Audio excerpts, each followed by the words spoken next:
Self-awareness. Did you know science has it broken down into two parts? And is one better than the other? Welcome to Great Transition Strategies Monday Morning Stand-Up. 5 minutes to get your week off to a great start and potentially give you something to help make you a more effective leader, and most importantly, to help you love what you do.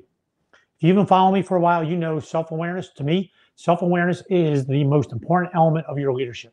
It helps define who you are. If you understand who you are, you can lead well. Right, so there's a study out, and it's done by Tasha Eurich. Thank you, Allison, for introducing this to me. I'm surprised I didn't hear about this before. But she did research back in 2016, 17, 18, published a book in 18 called Insights on Self-Awareness. And her research, thousands of people surveyed, thousands of people interviewed, and hundreds of studies done. So it's a validated study. So this is the data on self-awareness. So what did she learn? There's two types of self-awareness. Number one, internal self-awareness. Number two, external self-awareness. So let's look at each one of them and what it means to you as a leader. First, internal self-awareness. It is how clearly we see ourselves. How clearly we see ourselves. And that is our values, our insights in others, our goals, our impact on others. Impact on others as a leader, most important, right? So that's what internal self-awareness is. So as you think about how do you gain internal self-awareness, many times through introspection.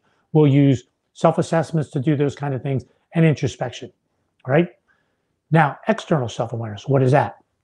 On all the same topics I talked about, values, insights, goals, impact on others, it is how clearly we see ourselves the same as others see us. Let me say that again. How clearly we see ourselves as others see us. So it's accurate. We see ourselves the same as others see us. So what has the research told? What did she find out between internal and external? One, internal, how good you are in one does not relate to how good you are in the other. I found that really interesting. So if you're high on external self-awareness, it doesn't mean you're going to be high in internal. They're completely isolated from each other. Found that pretty interesting. Found that when we try to build our own self-awareness, our internal self-awareness, many times we do it through introspection assessments.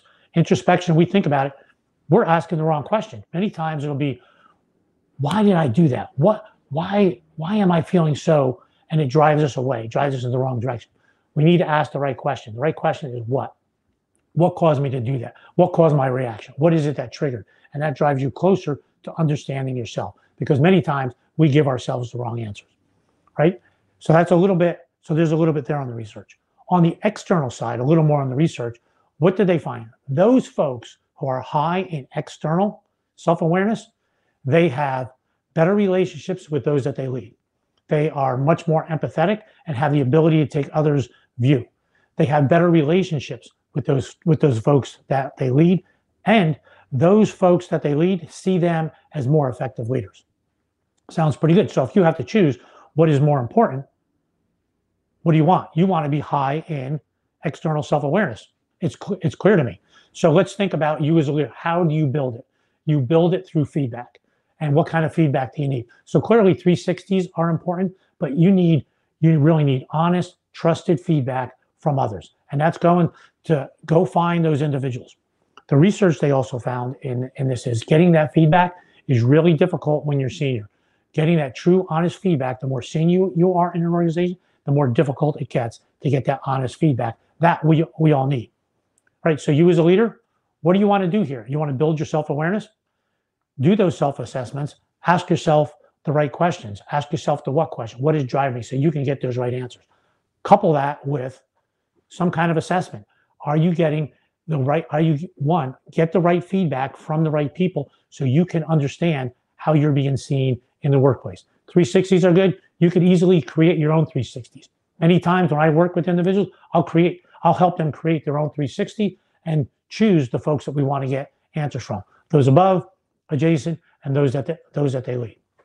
There you go. Want to be an effective leader? Build your self-awareness, internal and external, so you can be more effective. Thanks for listening. Hope you found that helpful. See you next Monday morning, 8:30. Have a great week.